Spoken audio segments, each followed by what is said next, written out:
Muito bem, estamos hoje gravando um podcast, na Masal Podcast, sobre a pauta armamentista. Estamos trazendo aqui na produtora pessoas do ramo, né, em diferentes áreas que estão se colocando à disposição do paranaense, do brasileiro, para ocuparem cargos públicos, né? Já tivemos aqui candidatos a deputado federal, a senador, e hoje recebemos o César Mello, que é pré-candidato a deputado estadual. César, seja bem-vindo.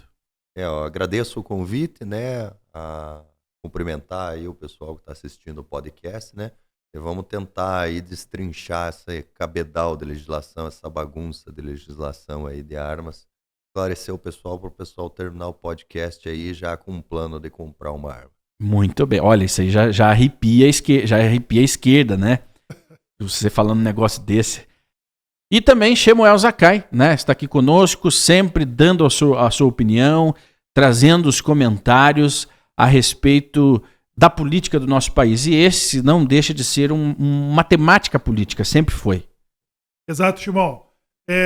Desta forma, damos as boas-vindas, né, ao César, também ao Penso, para trazer clareza a esse tema que foi base de um grupo de eleitores do presidente Bolsonaro e que nas eleições do plebiscito do desarmamento foi histórica, né, o número de eleitores que votaram pelo não desarmamento.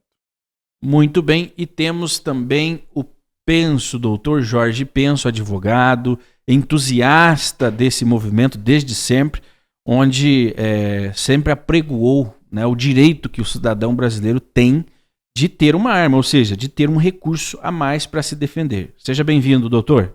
Ok, então uma satisfação muito grande estar mais uma vez sentado aqui, compor esta mesa, principalmente quando um tema ele se refere à questão da pauta armamentista. Né? E satisfação em estar aqui com o César, doutor César Mello, que desde sempre também, vamos dizer assim, também um defensor desta pauta e uma pessoa muito conhecedor do assunto, um especialista, não especialistas, mas um especialista na questão de armamentismo, principalmente sobre não só a parte ideológica propriamente dito, mas especialmente a legislação. O doutor César agora pré-candidato a deputado estadual, o que um deputado estadual pode trazer para o paranaense, nesse caso, em relação às armas, ao armamento? Nós sabemos que o Paraná, em outro programa, nós dissemos que o Paraná seria a Rússia brasileira. Tirando agora o lado ruim da Rússia, né?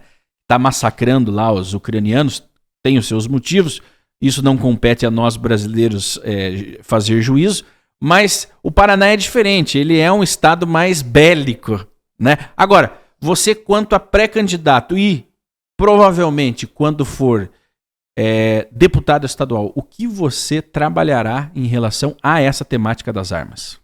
Eu já trabalho, né, já há algum tempo no avanço da legislação, né, mas estando de fora, né, eu sou um reles trouxa pagador de DARF, né, sou um advogado da iniciativa privada, né, a gente tem uma limitação de até onde a gente consegue chegar, né, então, por exemplo, no início de 2019, a gente teve um decreto publicado pelo governador Ratinho, que, com vistas a atender uma demanda da polícia, né, estabeleceu uma premiação para apreensão de armas. Né?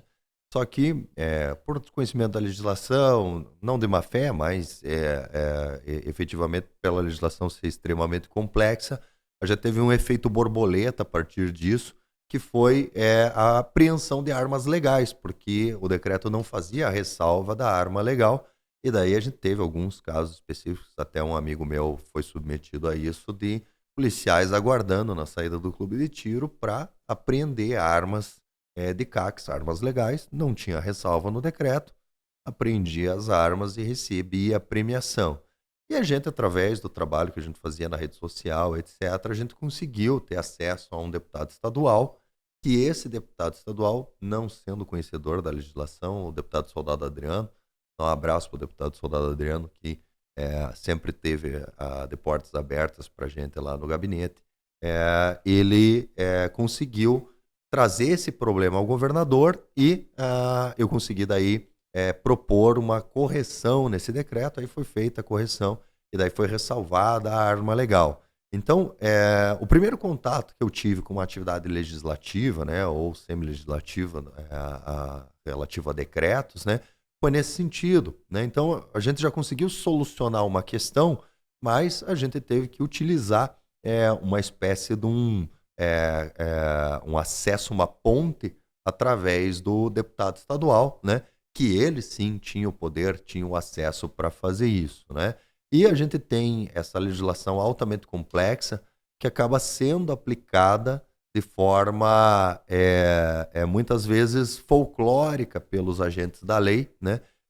Muitas vezes aplicada de forma errada, o que é ruim tanto para o cidadão, que acaba sendo penalizado por um crime que não cometeu, quanto pelo policial, que está sujeito à lei de abuso de autoridade e se aplica de forma equivocada, pode até ser preso e perder o cargo público. Doutor César, então, na interpretação da lei, o agente, o secretário de Segurança Pública Estadual, ele pode ordenar uma repressão sobre a apreensão de armas? Qual pode ser a atuação do secretário de Segurança Pública, no caso do Estado? Vale lembrar que nós tivemos já como secretário de Segurança Pública em São Paulo, Alexandre de Moraes, né? Inclusive, o Alexandre de Moraes, ele acabou se tornando ele é um Dr. Jekyll e Mr. Hyde. Ele se tornou esse Mr. Hyde mais recentemente, porque o porte de trânsito do CAC, que é o direito de portar uma arma em deslocamento, é fruto do trabalho do Alexandre de Moraes como ministro da Justiça, né? Na época, como ministro da Justiça, exatamente. Foi na época dele que saiu o decreto pelo Michel Temer, passou pelas mãos dele isso, né? Então, ele já foi digamos, um herói dos CACs, né? E agora acaba se tornando um inimigo do governo, né? Com as suas interpretações inventivas da Constituição. Então, a grande questão, né, que é o que eu me proponho a trabalhar, é o fato de garantir que a lei seja cumprida. Que a lei como está hoje, ela traz muita segurança jurídica para o CAC que quer andar armado, e também a lei na esfera federal, né, relativa ao porte, ela também poderia aumentar o acesso sem alteração de uma linha sequer da legislação. E a gente tem que lembrar que quem fiscaliza, né, a maioria das vezes, são servidores estaduais. É a Polícia Militar que aborda, a Polícia Rodoviária Estadual que aborda, né? Mas e a Polícia Federal e a PRF? Se eles abordarem alguém, essa ocorrência vai ser levada para um delegado de Polícia Civil, porque crime de porte ilegal de arma, em geral, não é competência da Polícia Federal, né? Então, queira ou não queira, quem vai decidir se você está cometendo crime ou não está cometendo crime é um servidor estadual. Então, se o problema é o cumprimento incorreto da legislação, quer por falta de esclarecimento, quer por um excesso de ideologia do aplicador da legislação, esse é um problema estadual, não é um problema federal. Eu sempre digo, não adianta nada você mudar a legislação federal se a legislação que já existe está sendo descumprida. Quem descumpre uma legislação, descumpre outra. Agora, nós estamos no ano de eleição, né? 2022, eleição para deputado estadual, federal, senador, governadores e presidente da República. O Luiz Inácio Lula da Silva, ex-presidente, ex-residente aqui em Curitiba, né? Ele tem declarado em alto e bom som e de forma muito clara. Isso não está sendo ocultado de ninguém. É claro. Programa de governo, né? É um programa de governo, é uma promessa de governo. Acabar com os clubes de tiro. Os clubes de tiro são formas de educar as pessoas de como utilizar armas, né? Sobre os direitos, enfim, a questão técnica também. Então, por que ele está mirando nisso aí? Né? Acabar com a educação, né? Acabar com a conscientização. O grande problema do desarmamentista, né, é o fato de que tudo que ele fala é mentira. certo? Aham. E o que acontece? A mentira, ela não resiste à educação, ela não resiste ao contato inicial, né? E isso é uma coisa que eu sempre falo. Existem muitas pessoas que compraram o discurso desarmamentista. Sim, E por eles- muito tempo. eles Não levam- só as pessoas, começou pela mídia. A Isso. grande A mídia mídia é o pregou. vendedor. É né? o vendedor. A mídia é o né? vendedor e algumas pessoas compraram, de boa fé, né? Realmente Uhum. acreditavam. Eu mesmo, eu praticava já arte marcial quando veio o Estatuto do Desarmamento. Eu pensei comigo, nossa, mas agora ficou bom, né? Agora tá todo mundo desarmado no Agora é no braço. tapa. No braço eu vou virar esses caras do avesso, né? Aí deu, sei lá, uma semana, duas de aprovado lá a lei de regulamentação de armas, o cara veio me assaltar, né? E foi assaltado. Eu falei, poxa, mas Aí você fica, né? não foi proibido, né? É. As armas não iam sumir magicamente e tal, né? Então o que acontece? Muita gente compra isso, né? E qual que é a grande questão? Qual que é o problema deles?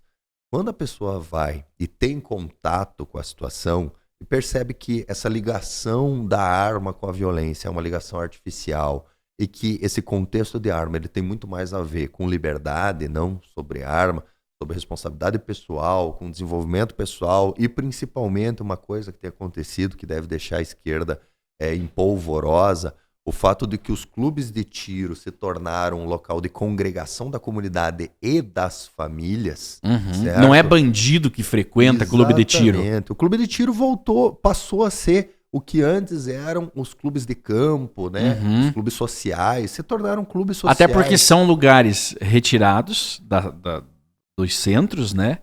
Justamente por ter a Mais sua ou segurança. menos. Mais ou menos? Mais ou menos. Nem sempre. A gente Nem sempre. teve a gente tem um mercado agora, né, que tem uma profusão de clubes de tiro. Então a gente tem desde o clube de tiro, que é num local retirado, etc, Aham. etc, até o clube que é um pouco mais simples, que é, digamos, uma escola de tiro, que só tem Sim. efetivamente o stand de tiro e o local com alguns instrutores, etc, até clubes sociais mesmo, onde Olha tem uma só. área para família, Uhum. tem um local gourmet, né? A gente sempre incentiva a ter um local para as crianças, para os adolescentes que ainda não podem praticar, para baixo de 18 anos, não podem praticar tiro real com arma de fogo. Aham. Tem um localzinho de airsoft. Você acha correto isso? O menor de 18 não poder praticar? Eu não acho correto, né? Tanto é que o decreto previa isso daí foi suspenso com interferência, né, do nosso magnânimo STF, né, um liminar da ministra Rosa Weber, porque o decreto original previa que de 14 a 18 seria possível praticar o tiro verdadeiro, né, o tiro com arma de fogo real, apenas com autorização dos pais, né, com acompanhado dos pais, lógico, acompanhado também do instrutor de tiro para fazer. Inclusive a gente teve, né, uma atleta aí que estava indo muito bem, né, estava indo para as finais dos campeonatos e tal, e teve a sua atividade suspensa porque a partir da suspensão do decreto, ela não poderia mais praticar o tiro, né? Uhum. Que também tem a ver com essa tentativa de destruir a cultura, né? Porque o que acontece? Você não tem como formar um esportista de alto desempenho se ele começar a praticar com 25 anos de idade. Exatamente. Você começa... A cultura... Veja, tudo está ligado à cultura do país. Porque a cultura, ela é impregnada na alma daquele ser, daquele indivíduo, quando criança. Você aprender a entender que a arma não é um perigo para uma pessoa de bem, isso começa com a infância. Aí a sociedade ela vai se desenvolver com essa cultura. E a gente tem dois problemas aí para eles, né? O primeiro é as pessoas que desenvolvem tendo a arma com naturalidade. E, de outro lado, as pessoas que percebem, ao verificar o uso do armamento fora do contexto violento, que a esquerda criou, que a arma é só para bandido. A arma é pra sinônimo polícia. de violência. Isso, esse sinônimo de violência, a pessoa vê a arma fora do contexto violento, ela percebe que ela foi enganada. E não tem nada que ofenda mais o brasileiro, que ele guarde mais mágoa do que perceber que foi enganado.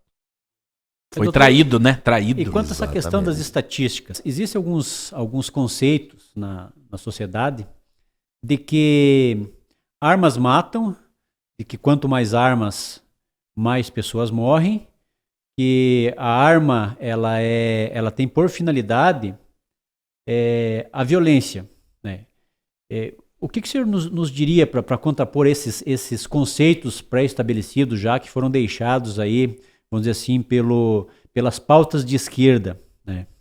A gente teve durante muito tempo, até com financiamento governamental, financiamento globalista, etc., os nossos queridos especialistas, né, que juravam, né, garantiam que para cada 1% a mais de arma, teria 2% a mais de homicídios, etc., né? E eles trazem esses dados no O bojo, que né? que daria esse percentual, só não querendo mas só para contextualizar, o que daria esse percentual que eles colocaram para cada arma de fogo, aumentaria 2% nos homicídios? O que daria isso aí em questão de anos?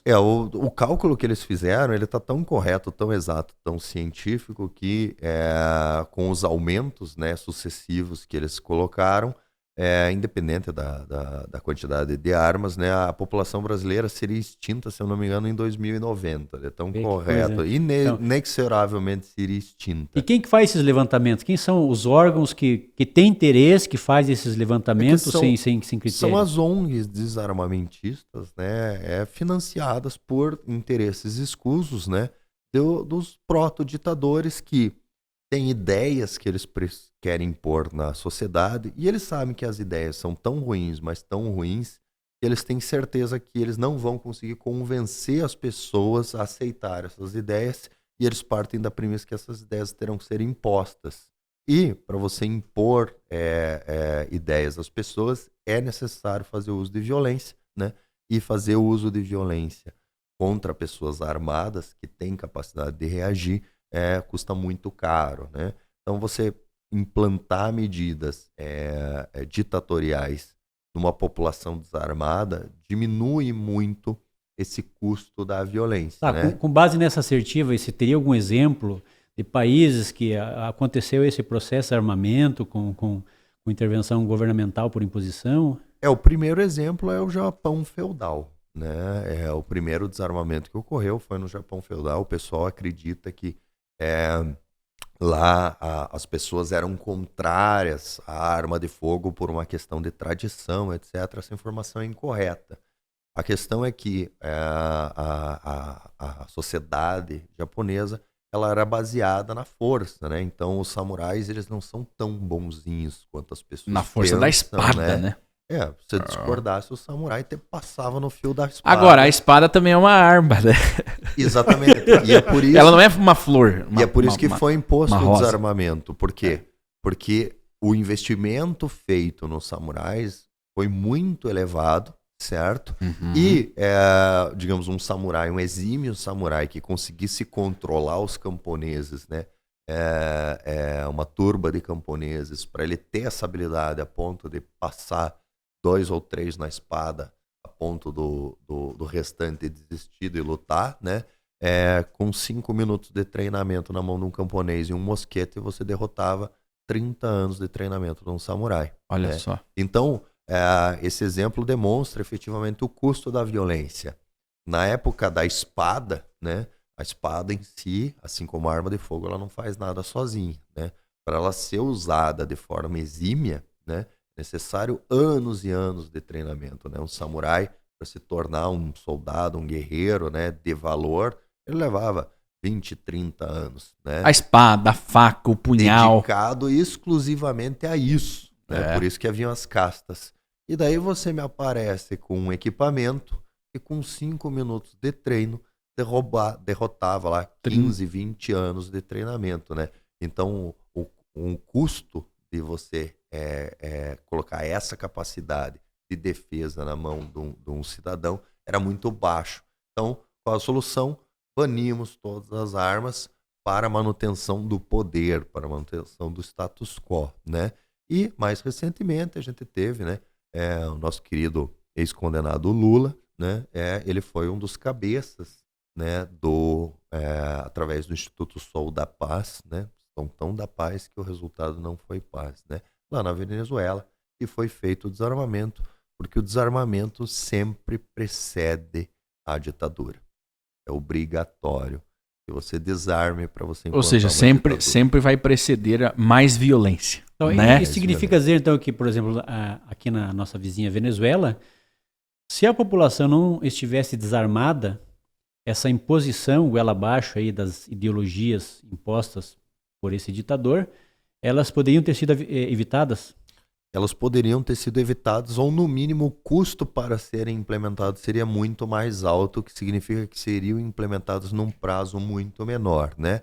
A gente tem um exemplo mais recente que foi o seguinte: na Ucrânia, eles também decidiram pelo desarmamento, né? Seguiram pelo caminho do desarmamento, e esse caminho do desarmamento durou enquanto o inimigo era o povo, né? Então, o povo era o inimigo dos governantes, certo?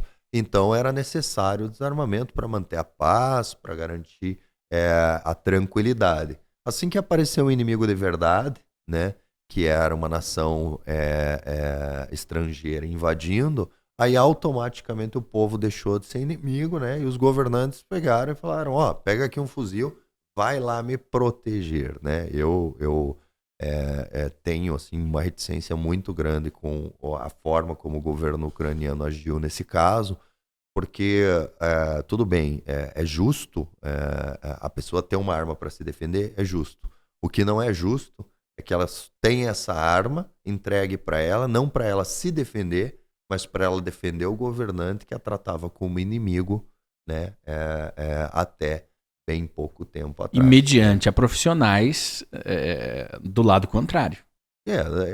Pessoas altamente treinadas, né? A grande vantagem da arma de fogo é que ela é uma ferramenta muito eficiente, né? Então, com pouco treinamento, você consegue fazer um uso eficiente da arma de fogo. O que me incomoda nessa situação é que eu estimo em horas o tempo que levará após encerrada a guerra para se tornar necessário desarmar a população novamente para o bem do povo. É verdade. Doutor, pegando o gancho da pergunta anterior, os Estados Unidos da América seria um exemplo oposto de povo armado que não sofre maior imposição governamental, e até estaria quando a Inglaterra ainda era vamos dizer assim, uma colônia da Inglaterra, que o povo americano já era bem armado e oferecia uma resistência contra um suposto dono do território, né, que seria a Inglaterra. Eles conseguiram então repor e, dá para dizer, venceram a guerra contra um opositor estrangeiro que queria comandar. E também em relação não só a esse episódio, né, da fundação desse Estado, como também na era moderna. Hoje o povo americano é um povo altamente armado, acho que até o mais armado do mundo. Seria vamos dizer assim, um contraponto ao que aconteceu, por exemplo, na Venezuela? É um exemplo claro, né? A segunda emenda americana, né, que prevê o acesso às armas, ela decorre justamente dessa situação. Por que o americano tem a segunda emenda? Ele tem que ter acesso a um armamento para lutar contra o rei, né, que vem tornar as terras dos americanos colônia, né? E lá dentro eles têm discussão que isso não é mais necessário, né? Mas conforme a gente vê a história se repetindo, a gente vê que não só é necessário, como é muito necessário, né? E em relação à invasão estrangeira, né, que algumas pessoas achavam que não ia acontecer mais, mas a gente viu o que acontece, né? Na época foi questionado, né, o Japão, por que eles não invadiram, né? Fizeram um ataque em Pearl Harbor, mas não seguiram a invasão, né? E tem uma frase atribuída lá a um general japonês, né, que disse: olha, a gente não invadiu porque detrás de cada árvore haverá um americano armado de fuzil, né? E a gente acrescenta, né, um americano armado de fuzil que começou a atirar com 12 anos de idade, né? Então, mesmo que seja um armamento não de guerra, né, a quantidade e a proficiência no uso do armamento, repito mais uma vez, o armamento é uma ferramenta muito eficiente para evitar a violência, né? Tornou o custo da violência da invasão dos Estados Unidos muito elevado. Eu acho que a palavra disruptiva de tudo isso é isso que você tem trazido aqui, o custo. O custo de você aplicar a violência a uma suposta vítima. Iniciar a agressão. O custo em iniciar uma agressão. Eu acho que essa é a palavra que derruba toda a narrativa construída, né, por iniciativas políticas, porque a questão da arma no Brasil não é cultural, é política, né? A questão de desarmar o brasileiro é uma tentativa política de justamente reduzir esses custos ao infringir violência. Violência por quê? Porque a ideologia de esquerda, vamos colocar assim, ela não é uma ideologia palatável para nós que somos acostumados com a liberdade. Ela é uma ideologia que ela parte da premissa do autoritarismo, né? Porque o esquerdista ele tenta adequar o mundo à sua visão, né? E o esquerdismo em geral ele não entende as desigualdades, né? Então eles querem definir. Não, o planejamento central é que vai definir se você vai cortar cana ou se você vai ser advogado, né? E tem muita gente que tem, digamos assim, interesse, né, vontade de trabalhar na plantação de cana. E tem gente que tem interesse na vontade de trabalhar na advocacia. Se você tenta colocar uma pessoa que tem interesse em plantar cana, né, ele vai fazer isso da forma mais eficiente, confortável e produtiva possível, né? Porque ele não vai ficar da forma como o pessoal pensa no sol quente cortando cana. Ele vai utilizar um maquinário eficiente, adubação, etc, etc, e vai produzir e vai gerar riqueza com isso. A pessoa que quer ser advogado também vai fazer da forma mais eficiente e mais palatável para ela, gerando riqueza também. Como os resultados da imposição do que as pessoas não querem, né, os incentivos estão errados, acaba sendo necessário a violência, como a gente vê nos países de esquerda, né? A gente teve recentemente aí um esportista de Cuba, acho que é Paralimpíadas, que fugiu, né? Fugiu. Por quê? Porque a vida que o governo quer impor a ele não é a vida que ele quer. De repente ele nem queria ser esportista, né? Exatamente. O governo decidiu, você vai correr.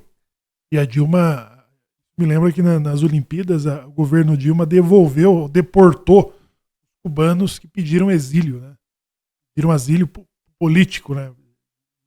Agora, César, Brasil de maioria cristã, entre católicos e evangélicos, penso um judeu.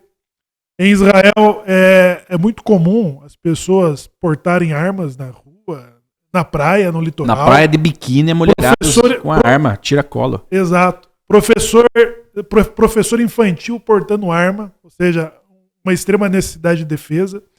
Agora eu me surpreendi com uma declaração de um pastor, um cristão, pastor evangélico, quando ele apresentou dois textos bíblicos, né, defendendo o uso da arma, o porte de arma.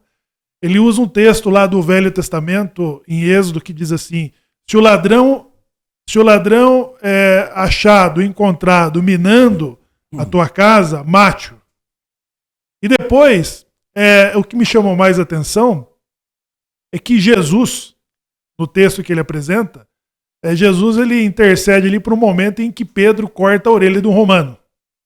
Mas os momentos anteriores, o mesmo mestre orientou que os seus discípulos comprassem espadas, né?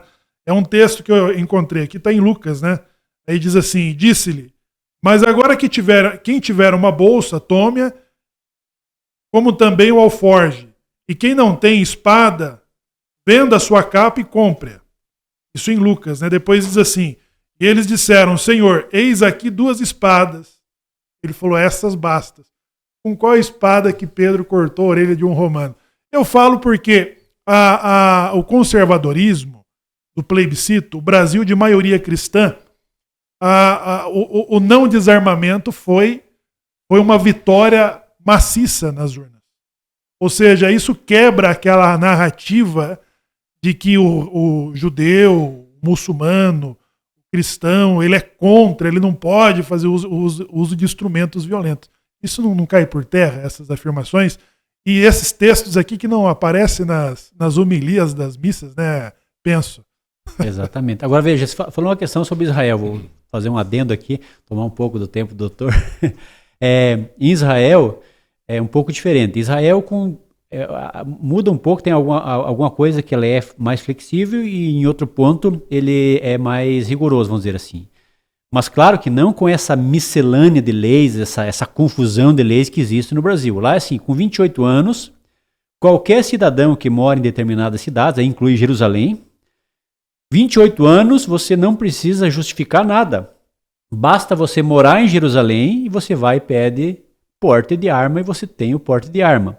E qualquer tipo de agressão, com raras as exceções de interpretação uma a outra que divergem quando a discussão chega aos tribunais, a pessoa, alguém atirando num carro que está transitando na rodovia de alta velocidade.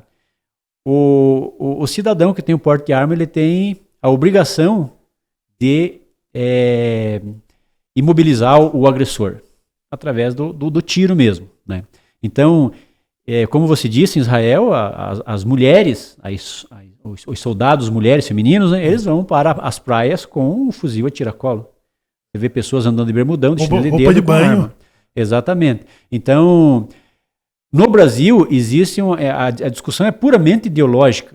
Não tem nada a ver com questão religiosa, de segurança pública. E nem religiosa. Nem puramente ideológica e com a finalidade final é exatamente ter o Estado ter em suas mãos o poder de controlar o cidadão. Sobre a questão da religião, efetivamente, a gente teve esse domínio da narrativa, né?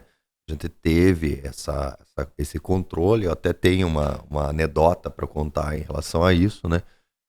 Que a minha mãe, por exemplo, ela é muito católica, né? E ela sempre associou armas como alguma coisa que seria contrária à vontade de Deus, né? No canal do YouTube, colocando as informações, tem um padre, agora me fugiu o nome dele, né? Mas ele sabe quem é, um abraço para ele, que me segue no canal do YouTube, e ele é efetivamente uma pessoa que entende que a violência, etc., isso não está relacionado à arma, né? O problema é a injustiça da violência, né? É você iniciar agressões contra pessoas pacíficas. Esse que é o problema, né? Você se defender não um uso repudiado da religião da violência, né? As pessoas têm, inclusive, o dever, né? O corpo digamos, a morada de Deus, né? Onde reside a alma. E a gente tem a manifestação do Proarmas, né, todo 9/7, e na primeira manifestação, na segunda não me lembro exatamente, esse padre me procurou, falou comigo: César, acompanha o seu canal, etc, eu sou padre, falando de tal, assim, assim. Eu falei: padre, a minha mãe acha que armas são coisas contrárias à religião católica e tal, pode mandar um recado para minha mãe, um abraço para ela e tal. E daí ele gravou um vídeo, falando: dona Carmen, o trabalho que seu filho faz é muito importante, né? Agradeço o trabalho dele, etc, né? Veja as escrituras, porque não existe isso, etc. E eu mandei para minha mãe, né? E a minha mãe duvidou que ele fosse padre de verdade. Duvidou que ele fosse. Não, ele não é possível padre, que seja um padre falar um negócio desse. Daí eu pesquisei ele, e ele não é só padre. Ele era um padre que... Era um padre mais padre. Isso, ele tem uma categoria acima, porque ele, acho que dá escola para os outros padres, e ele reza as missas quando são missas especiais. Daí tinha ele lá rezando as missas, mandei o vídeo dele rezando. É um padre padrão. Porque exatamente. É uma narrativa, né? É uma narrativa construída, né? Onde já se viu um filho de Deus pegar numa arma. E veja, Shimon, que o cenário em que estava ali, ele estava já nos momentos de ser crucificado, havia uma ocupação romana, e os judeus são extremamente guerreiros, né? Deu muito trabalho a presença romana na Judéia. Então é um momento em que ele pede para que eles adquirissem essas espadas, porque ele inclusive estava sendo caçado pelos romanos. E se você parar para pensar, aí se aplica, né? Não tenho, digamos, estatura para fazer análise religiosa, né? Mas se você parar para pensar, você pode ver que talvez uma interpretação cabível seja de que o comando de Jesus seja para que comprem as espadas, para aumentar o custo da violência, para evitar que os judeus fossem massacrados pelos romanos, né? E daí, com um custo da violência maior, acabou se encerrando a violência só efetivamente no sacrifício individual dele, né? E não um massacre total. Você verificar o contexto histórico, não era. Quer ver uma coisa interessante, né? Dentro desse contexto, doutor? Nós temos duas armas bem recentes israelenses, e as duas armas elas levam seus nomes devido a grandes batalhas que Israel enfrentou. Uma é a Jericó, né? Em hebraico fala Jerichó, seria a pronúncia, né? Referente à conquista de Israel que derrubou os muros de Jericó. E uma arma mais moderna, agora mais recente, muito bem conceituada, é Essa Jericó. Amassada. Essa Jericó é uma pistola ou é uma pistola? Uma pistola. Ok. Ela acho que, se não me engano, tem uns 2 calibres 9mm e 40 e .40. E amassada é o quê? A amassada também é uma pistola com 18, capacidade para 18, 17 mais 1, né? 17 tiro mais 1, e ela vem lá da resistência judaica. Fortaleza. A fortaleza em Massada, em hebraico fala Metzadá. Contra os romanos, que estavam... Metzadá, a pistola de Massada, né? E em referência justamente à resistência que eles mantiveram contra a opressão do governo romano. Você vê que tudo tem a ver mais com defesa do que com a iniciativa da violência. Uma coisa interessante a se dizer aqui. Muito bem. Agora é o seguinte, mediante a essas políticas, como que os movimentos, a gente chama de armamentistas, mas é um cunho até pejorativo, né? Você trazer, mas é cunhado pela mídia, né? Os armamentistas. Mas o que esse movimento tem feito, então, nesses últimos anos, nesses últimos meses, para, vamos colocar assim, facilitar a aquisição, a posse de armas pelo cidadão? E por que não dizer esclarecimento sobre a questão? Esclarecimentos, né? O movimento pró-armas, né, do qual eu não faço parte, digamos assim, ingressando dentro do movimento, mas é um movimento ao qual o seu presidente, que é o Marcos Polon, é um amigo meu, e sempre que eu posso eu ajudo, né? Faço a parte de suporte legislativo para eles, né? Então a gente teve aí, por exemplo, agora um movimento de criação de PLs que reconhece a efetiva necessidade dos CACs nas legislações estaduais, né? E muito se falou sobre a inconstitucionalidade desses PLs, etc, etc. E eu redigi um artigo muito bem fundamentado, de boas fontes, etc., né? Um artigo científico demonstrando que não há inconstitucionalidade nesses PLs. Então, o Pró-Armas, ele é uma associação civil, né? Que trabalha os pilares que nos permitirão ter um maior acesso às armas, né? Então, a gente tem o pilar jurídico, né? Onde a gente, o pessoal... faz pareceres jurídicos, auxilia nos projetos legislativos, conduz defesas de violações de direitos desde prisões ilegais até eventualmente censuras nas redes sociais, né? O sócio do Marcos Polon, Dr. Grigoletti, né? Ele é especialista nessa legislação de redes sociais, inclusive da ação dele, uma ação que condenou uma agência checadora de fatos por fake news, né? Estavam praticando fake news contra nós, né? E inclusive o Pró-Armas, toda vez que aparece uma matéria de cunho pejorativo contra os atiradores, né? Eles processam, pedem direito de resposta, tanto é que agora eles estão mais dóceis, vamos dizer assim, né? Aconteceu comigo recentemente, né? Estava em casa descansando, eu recebo uma mensagem lá, aqui é a Raquel da Folha de São Paulo e você tem até tal hora para me responder as perguntas, senão eu vou publicar uma matéria mesmo que você responda ou não responda e tal, né? Então tá aqui as questões, né? Daí ela perguntou, é verdade que você está atuando nos bastidores para aprovação do PL 373 das armas e não sei o quê, que você é um lobista das armas, isso e aquilo. Eu respondi para ela, eu falei, olha, é verdade que eu estou auxiliando no projeto, mas não tem nada de lobista, não tem nada de escondido, não tem nada de fora do normal. A gente está fazendo isso abertamente, né? O meu trabalho de auxílio legislativo, inclusive, eu faço através de lives, né? A gente trabalha com lives, etc. Então, todo o trabalho que é feito, ele é aberto, né? Então, não tem nada de lobista e eu acho que você devia entrar em contato com o senador, perguntar para ele, ele vai te confirmar. Inclusive, ele me mandou essa semana uma carta agradecendo os meus trabalhos em relação a isso, né?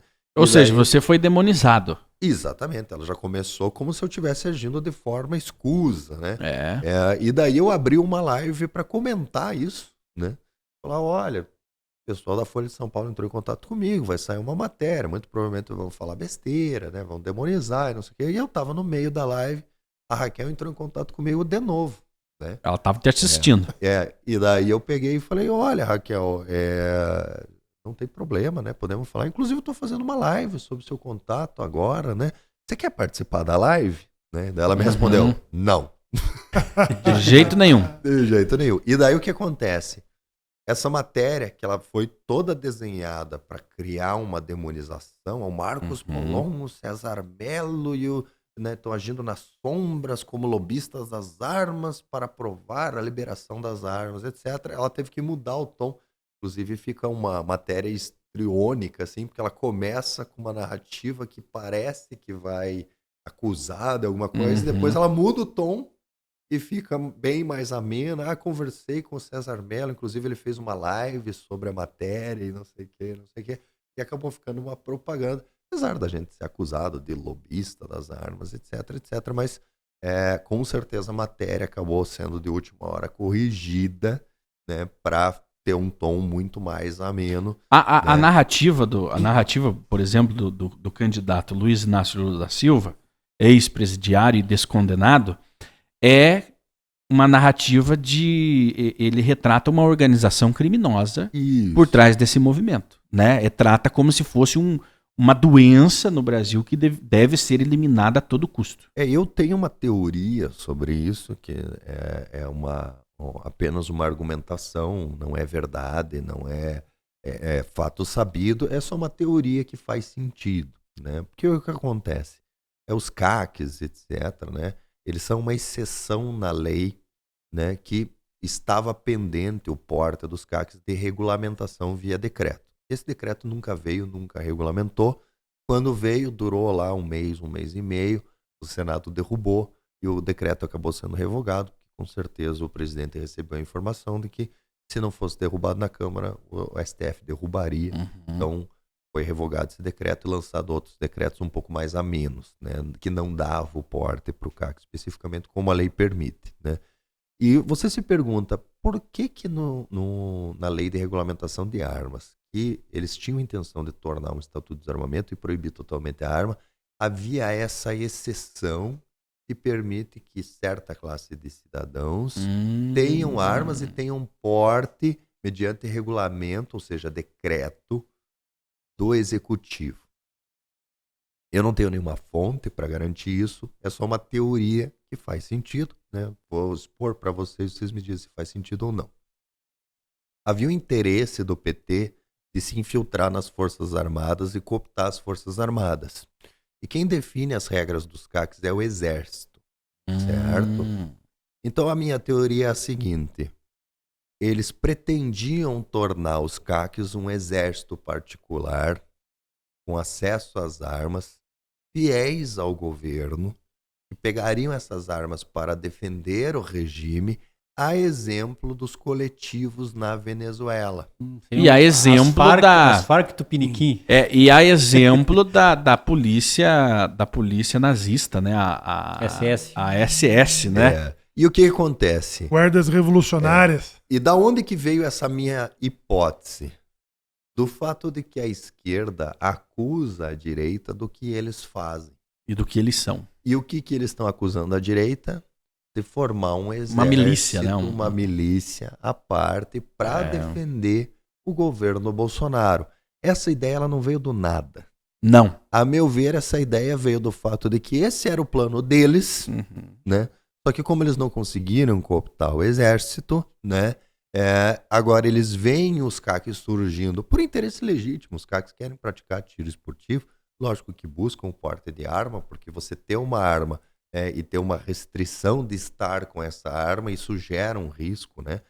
O bandido sabe que se você está chegando em casa, você está desarmado pela lei, por seguidor da lei, né? Então, muito mais fácil ele ter abordado no momento que ele tem certeza que a lei garante para ele que você está desarmado, né? Se ele te pegar quando você já entrou do portão para dentro, ele vai tomar tiro, né? E tomar tiro ninguém gosta, até onde eu fiquei sabendo, né? Então, se essa acusação surge de forma tão firme, isso me leva a crer que essa acusação advém do fato de que esse era o plano deles. Eu não tenho comprovação nenhuma dessa tese, é só uma tese, é só uma teoria, mas a mim faz sentido. Mas um partido criar sua própria polícia não é uma tese sua, né? É histórico. Exatamente. Nós vemos isso, inclusive o país mais novo a ter a sua própria polícia ali, o partido, é a Venezuela, né? Diziam que tinham agentes de Cuba infiltrados no programa Mais Médicos aqui no Brasil, né? Diziam. E o governo Dilma foi o governo que mais se aproximou das questões ideológicas da esquerda. Da esquerda. Da extrema esquerda. Tem um fundo de verdade pelo seguinte, muito espanta no que o Bolsonaro exigiu que essas pessoas passassem por avaliações, eles vazaram, simplesmente fugiram embora. O governo cubano recolheu as pessoas antes de qualquer crivo, para saber se realmente eram médicos ou eram terceiros. Exato. Milícia. Esse é um fato. Aí tem a Guarda Revolucionária do Irã, que é a polícia do partido xiita lá, né? E temos na Coreia do Norte, temos em Cuba, né? Tivemos na Segunda Guerra, na Alemanha, tivemos a polícia comunista lá da Rússia, né? Temos na China. Então, não seria uma novidade se isso ocorresse no Brasil, através de um partido de esquerda. E é a única explicação que eu vejo porque valorizar o tiro esportivo não é alguma coisa que tem muito a cara da esquerda. Então, mas é só uma teoria. Só uma teoria. Hoje para você comprar uma arma, o Bolsonaro facilitou alguma coisa? A pessoa está conseguindo comprar arma? Dá para comprar na Havan? Não, ainda não dá para comprar na van, mas acredito que o nosso querido Luciano Hang vai resolver esse problema, né? Só conseguir tirar o CR lá da loja dele, né? Em teoria, poderia comprar na van, certo? Mas você não pode comprar simplesmente como você compra qualquer outro objeto. É realmente um produto extremamente regulamentado, né? Então hoje, basicamente, para você ter acesso, você tem que fazer um teste psicológico, que é o primeiro passo. É um pouco mais fechado, um pouco mais difícil que o teste psicológico para você tirar uma carteira de motorista. Depois do teste psicológico, você tem que fazer um teste teórico sobre legislação e regras de segurança, né? E sobre as partes da arma de fogo, etc. Teste teórico. Passando no teste teórico, aí você vai para um teste prático, né? Esse teste prático constitui, né, para pistola, revólver, né?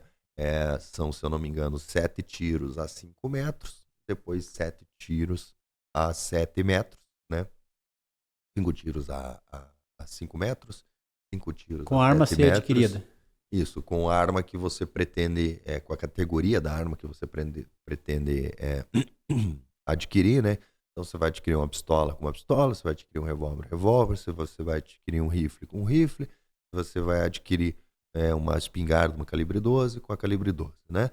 Os testes são modificados um pouquinho conforme o tipo do armamento, mas o grande questão é que não se analisa a tua mira, né? O que se analisa principalmente é o cumprimento das regras de segurança no manuseio, né? Então, qualquer quebra de regra de segurança é desclassificação imediata. Então fez o teste, vai na loja, compra, põe a arma no bolso e leva embora. Não é assim, né? Então, fez o teste psicológico, Passou no teste psicológico, você tem os 2 critérios objetivos, né, colocados. Aí você tem que ir atrás de Esse teste certidões. psicológico pergunta o quê? Pergunta o quê pra pessoa? Na verdade, o teste... Você vai se matar ou você vai matar alguém? Você pretende matar alguém? O teste psicológico, ele é um teste que tem como objetivo principal induzir a pessoa a estresse, certo? E ele identifica de forma bastante eficiente adicções. Então, se a pessoa for alcoólatra, se a pessoa for usuário de drogas, como ele é um teste que submete você a uma situação de estresse e muita repetição, se a pessoa tiver algum desequilíbrio emocional grave, ela não consegue terminar o teste. Muito bem. A pessoa entra numa situação de estresse que ela não consegue nem terminar de fazer o teste, né? Eu já fiz esse teste muitas e muitas vezes, né? Eu já presenciei mais de uma vez pessoas que não passaram no teste e fica óbvio que a pessoa tinha algum problema mesmo de adicção. Na última vez que eu fiz o teste, quando eu entrei na sala, eu já percebi que a pessoa tinha um problema e não ia passar no teste. Ela começou a fazer muitas perguntas, etc. Ela estava nervosa antes de começar o teste e me parecia ser um adito. Então, vamos colocar aqui. Se a pessoa tem algum tipo de problema psicológico, psiquiátrico, ele reprova no teste e o teste, então, seria, vamos dizer assim, ele é eficiente para manter essa linha de corte entre pessoas que estão preparadas psicologicamente e pessoas que não estão preparadas. Eu não sei dizer se é eficiente, certo? Mas a ciência utilizada diz que então, em tese, funciona. Né? Pelo que eu estudei do teste, é isso. Ele é extremamente eficiente para identificar doenças psiquiátricas, né? Adicção, uso de drogas, uso de álcool, né? E outras doenças. Então vamos ver. E um teste desse, o cara não consegue nem tirar a carteira de motorista. Não consegue, mas ele é um pouco mais rigoroso. É mais rigoroso. Então é uma coisa normal. Então, finalmente. Então, quer dizer, vamos para a vida real. Você quer pegar a arma na mão. A pessoa que foi lá, então nós sabemos que aqui em Curitiba, por exemplo, tem muitas pessoas que são atiradores desportivos. Salvo engano, passa de 10 mil aí o número.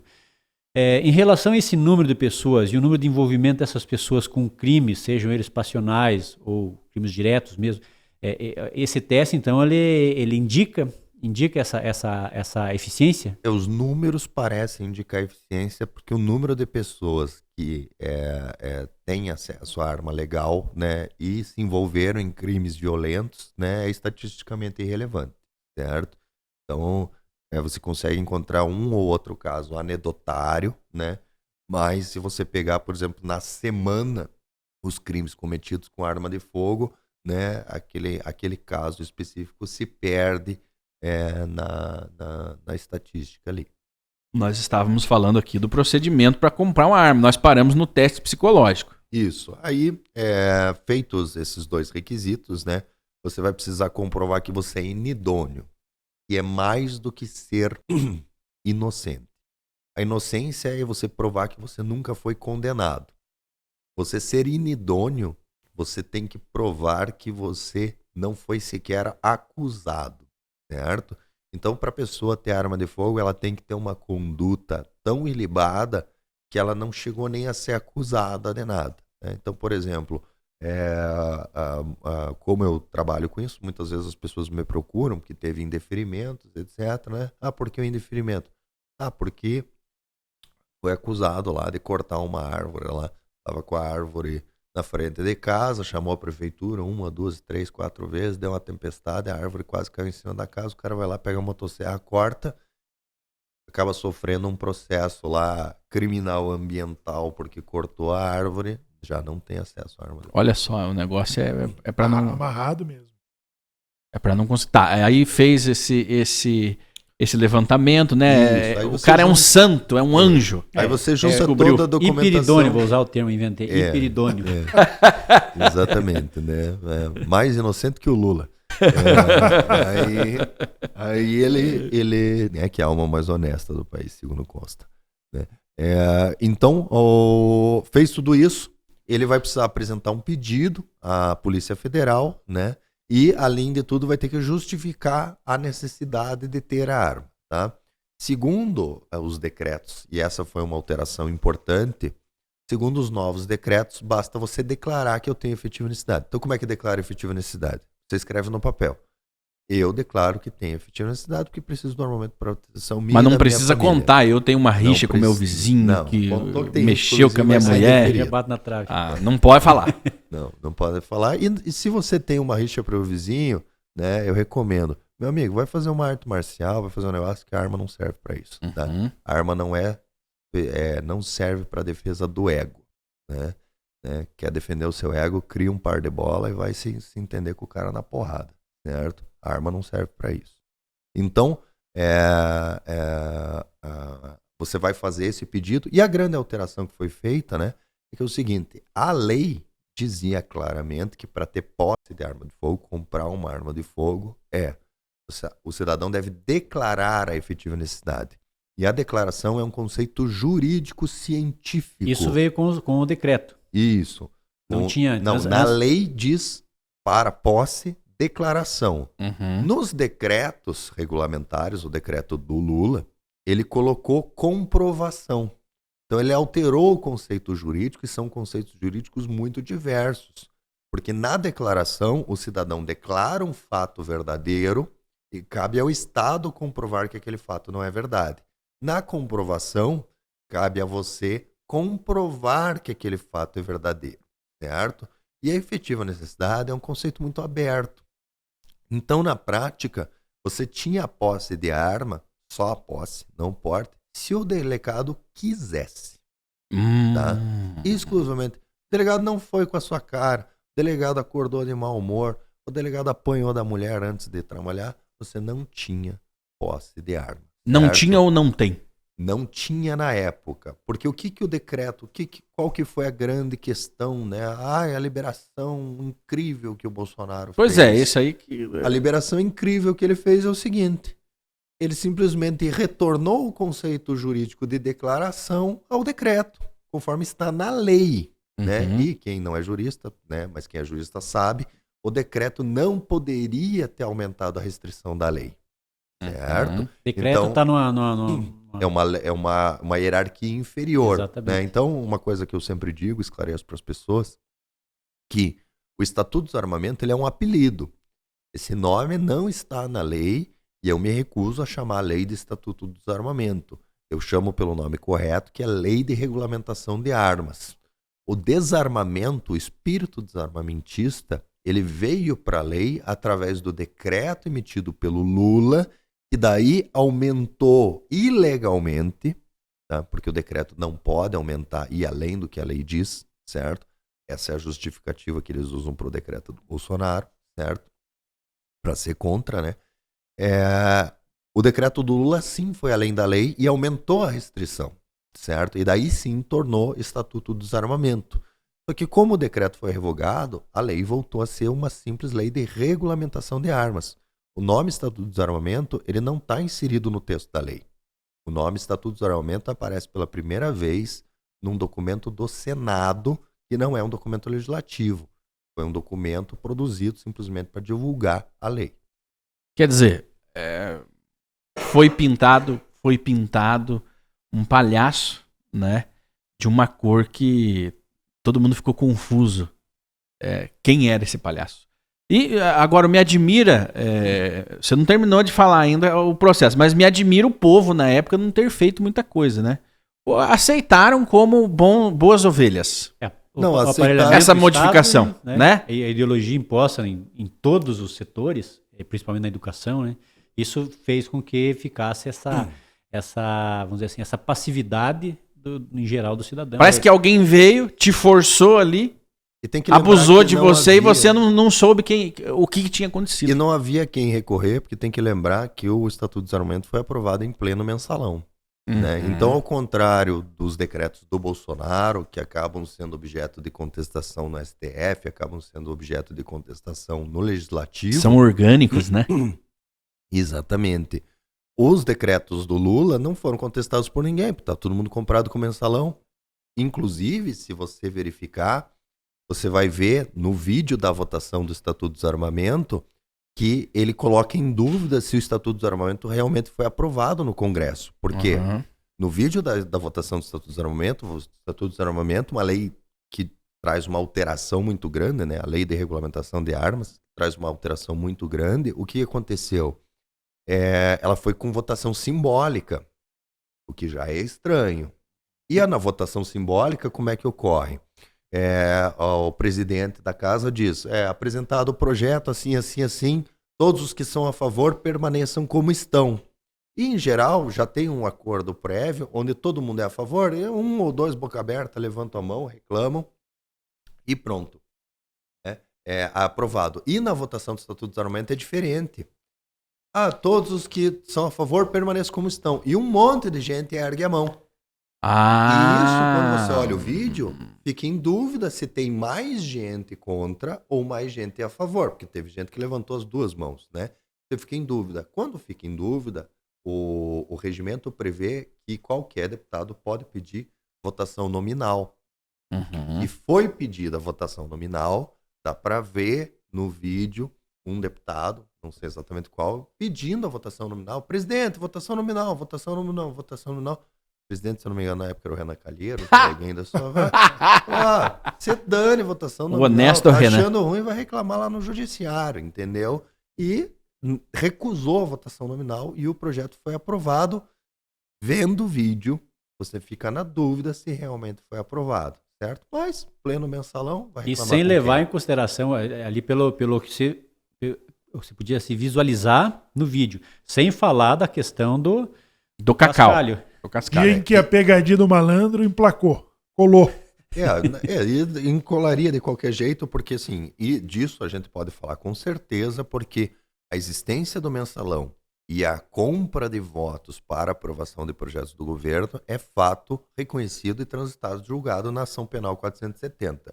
Então esse daí não dá para me acusar de fake news. Não, a lei de regulamentação de armas não foi comprada com mensalão. Bom, foi aprovada na época do mensalão. Né? Isso é fato. Isso é fato transitado em julgado, verdade jurídica. Agora é o seguinte, então nós estávamos ali veja como é complicado você comprar uma arma, né? Certidões. Agora estava... Essas certidões aí, Chimão, certidão federal, juizados especiais, estadual, do Exército Federal, e tem uma certidão também que é chamada... Do sogro e da sogra. Aí, claro, tem que ter o aval e a assinatura do Moshe Rabbeinu, do Moisés. Não chega a tanto, mas é muito parecido, tá? E eu vou pedir perdão para vocês, mas eu tô utilizando aqui um truque que eu utilizo muito no meu canal do YouTube, porque o pessoal acha que no meu canal do YouTube eu falo sobre armas. Eu não falo sobre armas, eu falo sobre direito público. O problema é que o direito público é chato pra caramba, nem eu aguento o direito público. Verdade. Então o que eu faço? Vocês ouvirem eu falar de direito público, é o pedágio que se paga para eu falar de arma depois, de vez em quando. Então, eu começo falando de arma, coloco um direito público no meio, ensino as pessoas a se defender do Estado, e daí fecho o armamento. Então, peço perdão, a gente vai enrolar bastante ainda para trazer outras informações para vocês. É como se fosse um iceberg, né? Você vê a pontinha ali e não sabe o que tem embaixo daquela linha d'água. Mas aí falamos agora nós estamos no processo de tentar comprar. Paramos nas certidões, né? Então, você conseguiu todas as certidões, você vai fazer o seu pedido e você vai justificar a efetiva necessidade. E essa que foi a grande modificação. Antes você tinha que provar a efetiva necessidade. E daí o pessoal falava isso, não, porque o teu vizinho, porque briguei, porque isso, porque aquilo. E daí acabava sendo indeferido, porque a arma não serve para brigar com o vizinho. Deixa eu contar uma anedota aqui, doutor, se me permite. Quando eu fui adquirir uma arma para ter no Sinarme, porque se volumou de novo essa questão aí do direito ao porte, e o doutor sabe que para você poder pedir o porte federal, você precisa ter uma arma registrada no Sinarme, que é a Polícia Federal. As outras armas, como atirador, é o Exército quem administra. E aí foi me pedido a certidão da Polícia Civil, né, do estadual, né, de inquéritos. As outras armas que eu adquiri, todas as certidões tiravam no Paraná. Eu sou nascido em Santa Catarina, mas moro no Paraná há 35 anos. Pasmem, nessa última vez, não, você tem que pegar a certidão do estado onde está registrado o teu RG, onde foi o teu primeiro RG. Santa Catarina. Eu tive que ir em Santa Catarina, e fui mais perto, aqui em Videira, e daí cheguei lá e falaram, não, 3 dias, você faz aqui, daí 3 dias você volta. Daí eu dei uma conversada lá, consegui ajeitar para dali 2 horas voltar e pegar. Uhum. Em Videira. Então você vê até esse empecilho agora surgiu, que quando eu adquiri as primeiras armas não tinha essa questão. E agora, mais essa burocracia. Cada Se vez que mora você lá vai comprar, então, uma arma nova... Não, tem uma certa validade da certidão. 60, Não, mas 90 dias. Você precisa pouco da autorização a cada arma. Isso, É? cada Sim, arma. sim. Esse procedimento é feito Eu tenho um integral revólver a cada 38, agora eu vou comprar uma Glock 9mm. É outro teste, Isso. outra autorização, Isso. outro levantamento. Isso, porque Não o é que pra comprar. acontece? O teste psicológico vale por 1 ano, o teste de tiro para a categoria vale por 1 ano, certo? Uhum. Agora, as validades das certidões são 60 dias. Então, as certidões você tem que tirar tudo de volta. E cada arma que você vai comprar é um requerimento novo. Então, a grande evolução é que no decreto foi previsto que até 4 armas você tem a tua efetiva necessidade mediante mera declaração. Você não precisa nesse decreto novo. justificar. Isso. Essa foi Ok. a grande mudança que o Bolsonaro- Bozo, do armamento. Deixa eu te tirar uma dúvida pessoal aqui, doutor. Essas 4 armas, em todos os órgãos, ou seja no Sinarme, ou seja no Exército? Ou é... Não, a gente vai falar só do Sinarme por enquanto, depois a sim. gente vai Então falar... no Sinarme 4 armas. Isso, no Sinarme 4 armas. Porque qual que é a lógica? A lógica é que daí, por exemplo, cada arma serve para uma situação específica. Então, uma arma curta serve para uma situação, uma arma longa serve para outra situação, e as pessoas muitas vezes têm mais de uma residência, né? Então, tem uma arma na sua residência, uma arma no seu comércio, porque você só tem a posse, você não pode tirar a arma de casa. Então, você está protegido em casa, você tem uma arma em casa. Você não pode tirar essa arma da casa, você compra uma outra para o seu comércio. Aí você tem uma casa de campo, você vai precisar comprar outra para casa de campo, porque você não vai Aí no poder trajeto da transferir. casa até o comércio, esse está... Tem que Deus ter um- dará. mas Aí tem o que ter uma Estado no carro. garante pro bandido que você está desarmado, né? Tá, mas vamos lá. Então tirou Aí a você certidão, fez é esse- inocente. Isso. Não, é inidôneo. Inidôneo, é Se for mais só que... inocente não serve, tá? Hiperidônio, coloquei aqui. Hiperidônio, Então o que acontece? ok. Você nunca teve problema na sua vida, aí você pode ter arma, certo? Aí você vai fazer um pedido de autorização de compra, indicando a arma que você quer comprar. Ah, tá. Então, depois de tudo isso, que levaram-se aí alguns meses, toda essa correria, teste Você já gastou E as aí, certidões, já né, foi. doutor? São todas Agora gratuitas, que né? você terá uma autorização para Não, você vai pedir autorização. Vai depender do delegado deferir ou não deferir. você comprar. Pra você comprar. Não é nem que você já comprou. Não. Se você quiser pegar o preço, você faz um pré-contrato Isso. com... Sabe imóvel? Aham. Que você primeiro faz um pré-contrato, depois Se garante tem lá. toda a burocracia. Com Sim. arma é a mesma coisa. É tipo comprar um terreno. Então o que acontece? Você vai conseguir autorização. A autorização tá levando uns 30 dias para sair. Agora a Polícia Federal tem que estar rápida. Fiquei sabendo que eles vão suspender o atendimento, porque estão bravos com o Bozo. Né? Então daí vão fazer operação tartaruga nesse negócio de arma, certo? Para o pessoal ficar chateado com o Bozo e dizer, o Bozo me traiu. Né? Para aumentar salário, né? Para Essa aumentar jogada salário, de aumento de né? salário. Porque, afinal de contas, eles não receberam em dia na pandemia, né? Só a gente que é profissional liberal que recebeu tudo em dia na pandemia. Olha, então isso aí já passou aí. Eu não sei se todo esse procedimento que você falou já passou um ano. Não, você vai gastar aí, até você estar com a autorização de compra na mão, 60 dias aí, mais ou menos, né? Mas você já gastou aí uns 500, 600, 700 reais só de teste. E depois que você concluir, tem uma pergunta que diz o seguinte: que ele pergunta o seguinte, se o fator da renda, baixa renda. Você tem que Pode comprovar, você tem que comprovar também uma profissão lícita, né? E muitas vezes, em algumas delegacias, realmente, se você tiver por exemplo, você diz, eu quero comprar uma Glock, e você comprova só um salário mínimo, eles indeferem, porque diz que a tua renda é incompatível com a arma que você quer comprar. Igual um financiamento de carro. Não, então, você não pode comprar. Você vê que o desarmamento, além de tudo, é uma arma, é uma ideologia preconceituosa, porque daí pobre não pode. O pobre não pode se só defender. o rico que pode. Voltando àquela ideia dos feudos, onde os senhores têm acesso às armas e a plebe não tem. Quanto custa? Agora me deu curiosidade. Quanto custa uma arma básica? Uma arma básica, a melhor arma do Brasil, a G2C. Eu sou o maior vendedor de G2C do Brasil, porque eu digo que 2 G2C valem mais do que uma Glock. Né? E daí, se uma falhar, você joga na cabeça do bandido, pega a outra. A G2C é Taurus, hein? A G2C é Taurus. A gente brinca, mas é uma arma, ela é uma arma básica que ela faz o serviço. Tem um preço básico. Tem um preço. Você vai encontrar ela entre numa promoção bom uns 3.700 a uns 4.500. Um pobre pode. Não é barato. Uma pessoa de salário mínimo pode ter não uma é arma barato. dessa. Preço num Mas- celular. É o preço de um celular. É o preço de um celular que as pessoas costumam. Eu não pago isso no celular, os meus celulares são tudo básico, né? Aham. Mas é o preço. Mas O eu pago pobre uma paga. arma, O né? pobre compra E iPhone. A arma, a grande vantagem que ela não perde valor, certo? E, em geral, as lojas facilitam a compra, faz parcelado em 12 vezes, etc. Tem uma facilidade de compra. A recusa não é da loja, a recusa é ali da instituição que concede o direito de se comprar uma arma. Isso, exatamente. É mais Caramba, difícil você meu. conseguir autorização do que você conseguir uma viabilidade parcelamento. financeira de comprar essa arma, certo? Até porque a gente tem uma comunidade que entende o valor disso. E muitos lojistas realmente, é a tua primeira arma, você tem uma condição financeira um pouco melhor, o cara vai fazer uma coisa legal para você, para viabilizar você entrar, ter esse direito à defesa garantido, né?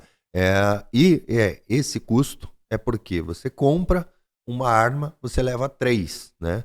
Você compra uma para você, que é a que você vai levar para casa, aí você compra mais uma que você entrega para o governador, que tem 35% de SMS, É um imposto. e mais uma que você entrega para o presidente ou para os servidores públicos federais, que tem mais 35% de imposto, né? Então a arma ela é 70% imposto. Você compra Caramba, um imposto e meu. ganha uma arma de brinde, na verdade. Essa que é a verdade. Ô César, tá. Mas nós não terminamos ainda a corrida para Isso. poder comprar Aí a dita arma. autorizou a compra, essa autorização é válida por 30 dias, se eu não me engano. Desses 30 dias você tem que se acertar com algum lojista para te vender a arma de acordo com o calibre que você pediu. Isso você tem que definir E primeiro. não é qualquer calibre. Não. Você tem os calibres, a liberação que teve também importante, isso realmente é uma liberação, é que antes o cidadão só podia comprar 22, 38, 380 e calibre 12. Eram os únicos calibres, né? O pessoal fala 380 é a arma de dar tiro em cunhado, né? Não mata, é um calibre realmente fraco, anêmico, né? Lógico, dá tiro, né? Nenhuma arma de fogo. É pra dar tiro em cunhado. É pra dar tiro em cunhado. Cunhado você bate com a panela. Então, mas, efetivamente, é um calibre pouco eficiente Certo. perto de outros calibres mais modernos, né? Então, agora se liberou a 9mm, né? Que é um calibre que tem um recuo que qualquer pessoa com um pouco de treino consegue atuar, certo? E tem uma eficiência bem interessante e está liberado calibres maiores, né? Até o que o cidadão normal consegue comprar, que é o 357 Magnum, que é uma pancada, sabe? Então hoje o calibre cidadão... de revólver. Isso Nós não estamos comum, né? Não, É. o atirador tem algumas... Nós não estamos comentando aqui também na área rural que pode ter fuzil, né? Sim. Nós Mais ou menos. Não Nós tá vamos- nisso aí. Nós vamos adentrar nisso, né? Mas a gente tá falando do cidadão comum que quer comprar uma arma para defesa. Na cidade. Isso. Vamos lá. Então, até o 357 Magnum é um calibre que você consegue comprar para defesa, certo? Eu recomendo 9mm, eu recomendo a G2C, que não é nada de excepcional, mas você puxa o gatilho, ele faz bang, e alinhando alça e massa de mira, o tiro pega onde você pretende, né? Com controle, certo? Você pede autorização de compra a arma na loja, a loja vai abrir a caixinha da arma, mostrar para você, emitir uma nota fiscal e você sai da loja com a nota arma. fiscal. Não Só sai com a nota arma. fiscal. Olha que Só palhaçada. nota fiscal. É só para dar o gostinho ali, deixa você ver a arma. Você pode pegar a arma ali na hora, testar se funciona ou não. Depende do lojista. Né? A maioria dos lojistas, eles não têm stand de tiro no local, certo? Então, a arma fica ali. Eventualmente, né, tem algumas lojas que funcionam dentro de stands de tiro, clubes de tiro, que, em geral, daí o lojista, como a arma é sua, ele permite que você experimente essa arma no stand. Nisso mas você não já pode pagou. já Nessa pagou. altura você já pagou pro Já cara. pagou. Mas daí você não pode tirar essa arma De lá. de dentro da loja, porque daí você vai ter que levar essa nota fiscal na Polícia Federal e vai ter que fazer o registro da arma, né? E seria como se você comprasse um carro na concessionária, né? E só pudesse tirar da concessionária depois de emplacado. Né? Então, vai ser feito o registro da arma, vai ser emitido um CRAF em seu nome, que é um documento de propriedade da arma. outra coisa que mudou também é que isso tinha que ser feito a cada 3 anos, na regra anterior, né? Todo esse procedimento a cada 3 anos, e agora a validade é 10 anos, vai ter que fazer isso a cada 10 anos, né? Já é uma extensão de prazo muito maior, diminuição de custo também. E registrada a arma, a Polícia Federal vai emitir uma guia que vai te permitir tirar essa arma da loja, desmontada na caixa, sem munição, e levar para casa. Daí essa arma entra na sua casa e de lá não pode mais sair. Antes do governo Bolsonaro, havia previsão legal de que você pudesse tirar a arma para fazer o treinamento, né? Ver se essa arma funcionava, mas essa previsão legal nunca foi cumprida. Então, antes do governo Bolsonaro, a Polícia Federal não emitia a guia de treinamento. Agora, com os novos decretos, eles previram que a cada 30 dias você pode pedir uma guia para treinar com essa arma, né? Só que daí você tem que indicar exatamente onde é que você vai treinar, exatamente o dia que você vai treinar. Sai uma guia exclusivamente para aquele dia. Você tem que pegar essa arma, levar desmuniciada para o clube. E daí, então, vai levar uns 60 dias para pegar esse CRAF, para pegar a arma. E daí você precisa esperar mais uns 10 dias, porque a Polícia Federal exige 10 dias de antecedência.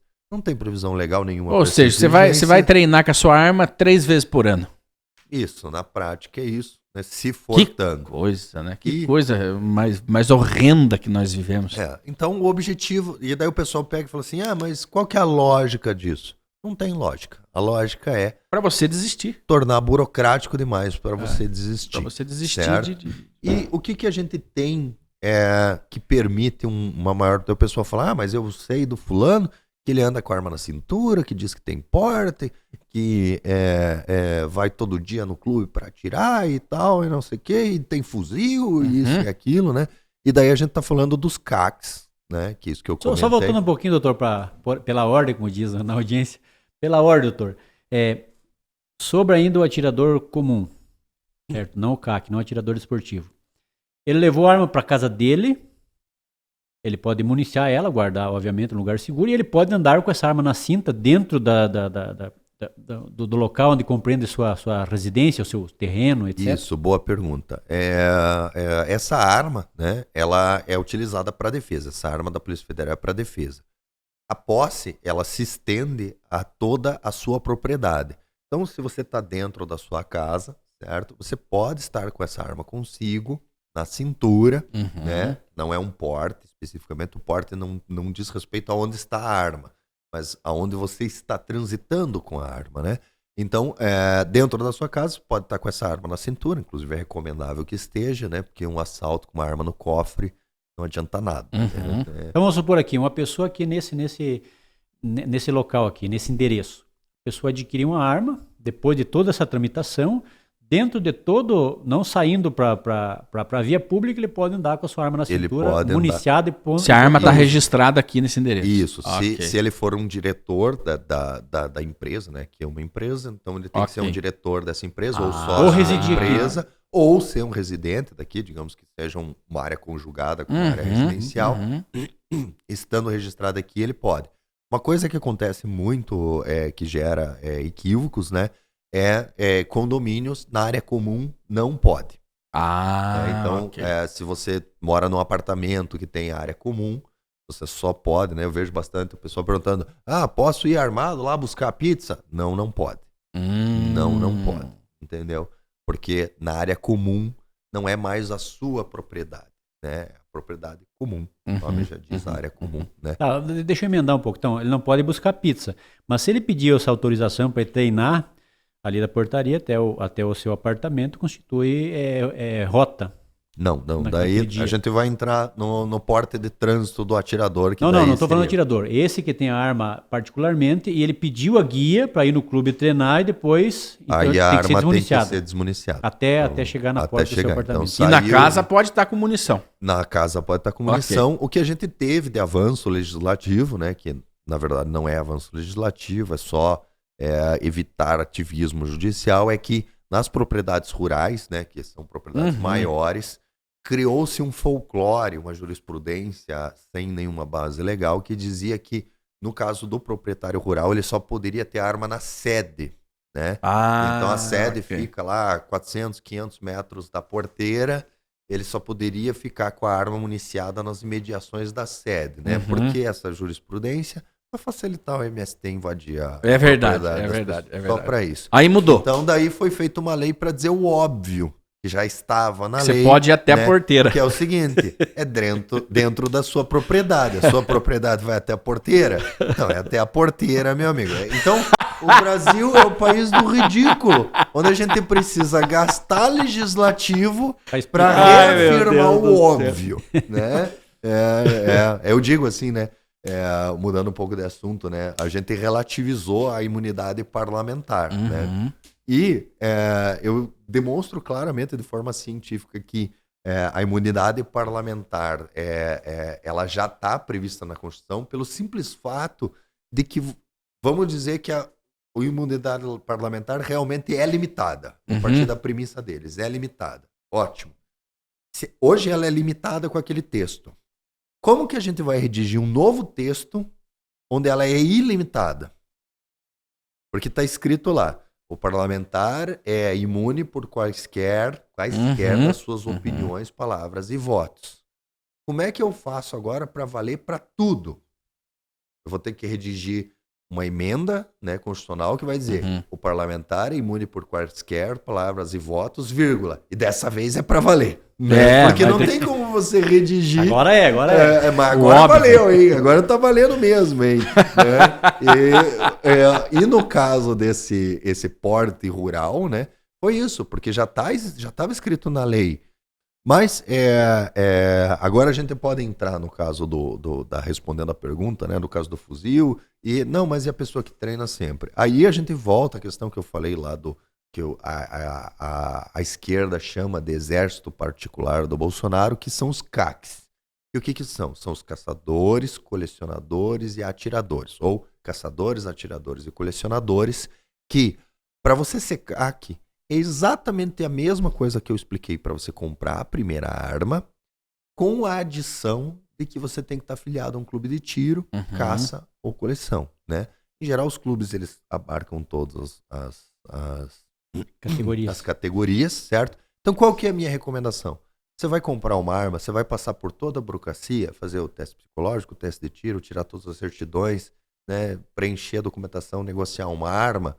Também se filia a um clube de tiro e com a mesma documentação você dá entrada numa autorização de compra de uma arma de fogo pela Polícia Federal e faz o seu certificado de registro do Exército. Porque daí você tem os dois, certo? Com o certificado de registro do Exército, as armas são compradas mais ou menos com a mesma burocracia, só que daí essas armas são registradas no Exército. A vantagem é que essa arma ela permite que você tenha o que chama de guia de trânsito, que é um papel que permite que você transite com essa arma sem precisar ficar pedindo autorização cada vez que você vai. E isso te permite ir para qualquer local de treinamento. E a grande vantagem é que é o seguinte, bom, se eu sou um atirador, eu saio de casa, eu boto as minhas bugigangas no carro, né? O atirador sempre tem um monte de bugiganga, né? Parece mulher grávida, né? Aí põe a caixinha com a arma, aí põe os abafador, aí põe as caixinhas com as munição, aí põe mais uma arma, aí põe isso, põe aquilo. Óculos. Esse é o conhecido porte maçã, né? É, o porte abacaxi. Né? Não é maçã, e daí abacaxi. o que acontece? É óbvio que o cara é atirador. O cara tá chegando no clube de tiro com mochilinha, é óbvio que ele é atirador. Então ele se torna um alvo muito fácil para bandidagem. Então o que acontece? Em 2017 se reconheceu isso. A legislação já previa essa possibilidade e daí o comando do Exército regulamentou isso e disse, olha, quando estiver nessa situação, ou seja, ele está saindo para ir praticar o tiro esportivo, o cidadão pode ter uma arma curta, municiada e a pronto uso. Para quê? É para se defender? Para defender as armas. Para defender as armas. O Estado te dá direito de você portar uma arma para defender as armas, e essa arma não é a princípio não é para defesa pessoal, ela pode ser usada para defesa pessoal, mas a ideia é você proteger as armas e não a sua vida. Então a sua vida ela está por esse raciocínio, ela é inferior ao patrimônio. Porque, e ela é inferior ao patrimônio, porque no entendimento do Exército, se você perguntar para eles, pode ser que eles digam a verdade, pode ser que eles mintam, tá? Mas no entendimento deles, essa arma pertence a eles. Porque há uma série de regramentos de como você pode utilizar essa arma, né? Então, por exemplo, se você utilizar uma arma que está registrada no Exército para defesa pessoal, não é crime. Mas eles abrem um processo administrativo e te multam por você ter desviado o uso desse armamento, né? Os armamentos do Exército, quando você não está em uso para treinamento, eles têm que ficar no cofre desmuniciados, porque eles são utilizados para o esporte ou para caça. Então, o entendimento na cabeça do Exército é que essa arma pertence a ele, então ele te autoriza você portar uma municiada para que você proteja a arma dele, entendeu? Ok. Você tem que proteger esse armamento porque não é seu. O Exército está te emprestando para você usar para praticar o tiro Doutor, me esportivo. surgiu aqui uma coisa agora interessante. Partindo desse pressuposto que o Exército considera como arma se fosse dele, vamos supor, num futuro governo em que se fosse aparelhado o Exército, sabe que existe um certo aparelhamento também nessa instituição, poderia muito bem o Exército, a partir de uma eleição de um governo desarmamentista, simplesmente por um procedimento administrativo, o Exército requerer, devolvam as nossas armas. Vocês têm o prazo até tal, sob pena de multa, sob pena de prisão, sob pena de quebra de lei, etc. Não, eles irão fazer porque é o que eu faria. É. Eles irão fazer porque é o que eu faria. Se fosse eu o ditador de plantão, é o que eu faria, né? Mas a gente tem certeza, né? Uma boa dose de certeza que isso não vai acontecer, né?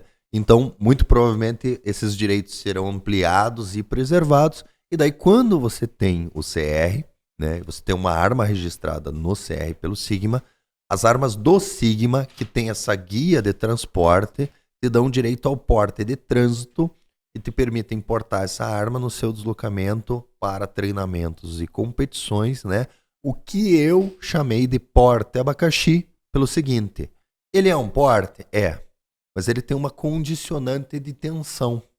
Então, muitas pessoas de má fé acabam induzindo as pessoas em erro, dizendo, não, o CAC tem porte, e não fazem essa ressalva dessa condicionante.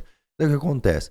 O cidadão mal informado, tira o CR, compra a arma e vê lá e o cara diz, não, isso aqui é porte. Tudo a mesma coisa, porte, tudo porte. E daí o cidadão, com má informação, bota a arma na cintura, acaba por algum motivo sendo abordado, o policial pergunta, e aí cidadão, e essa arma? Ah, essa arma eu tenho para me defender, né? Como existe essa exigência que você esteja em deslocamento para treinamento e competição, se você está usando essa arma para se defender, você está em porte ilegal de arma e será preso e condenado por isso, certo? Então por que eu chamei de porte abacaxi? Por 2 motivos. Primeiro, porque você tem que descascar o abacaxi, certo? Né? Então você precisa planejar como é que você vai sair de casa para que, caso seja abordado, né? No mínimo se lembre de responder, né? Não está indo levar a mãe no médico, não está indo levar a namorada a comer, jantar, não está indo levar a criança na escola, não está indo levar a prima na roça, né? Que aconteceu essa semana tal. Você está em deslocamento para treinamentos e competições, né? Inclusive, né?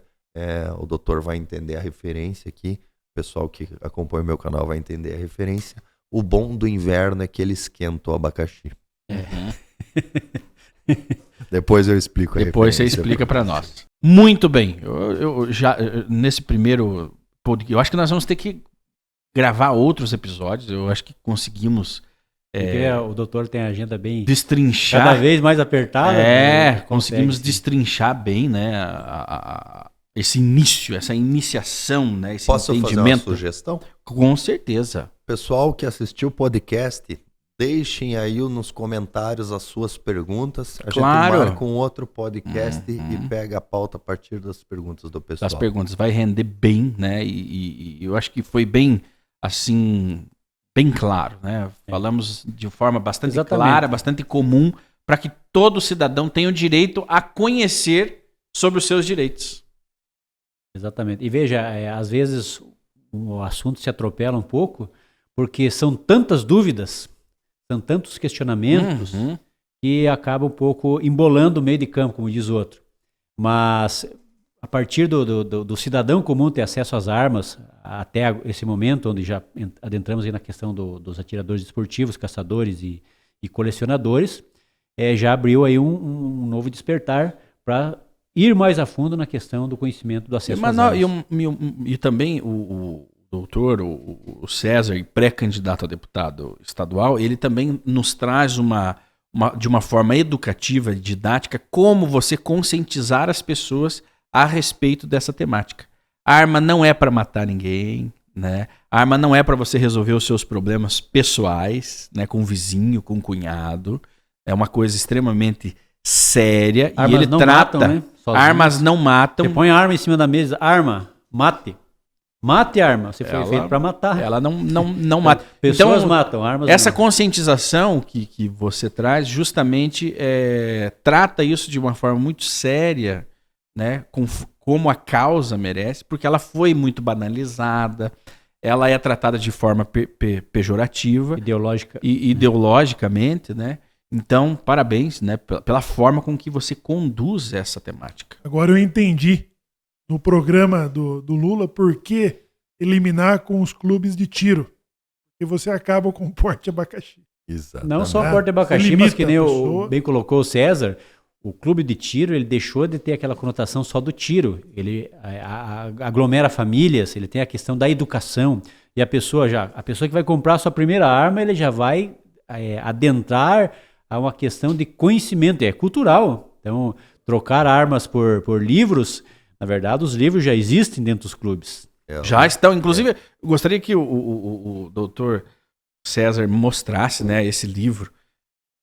Vou mostrar para vocês aqui, esse aqui é o novo livro do Fabrício Rebelo, né? E ele traz um estudo bem completo, bem interessante, e com dados oficiais demonstra que a alegação de que mais armas levam a mais crimes é falsa. Essa correlação não existe. A gente não pode, sendo honesto, dizer que mais armas trazem menos crimes. Mas a gente pode dizer com certeza que a afirmação de que mais armas trazem mais crimes é falsa. Está estatisticamente comprovado a partir do aumento da compra de armas e a diminuição sensível no número de criminalidade e homicídios com arma de fogo no Brasil. Muito bem, obrigado a você que acompanhou. Esperamos que possamos gravar novos episódios a respeito dessa temática que é importante. É importante essa conscientização ao povo brasileiro. Um abraço a todos, muito obrigado. Obrigado.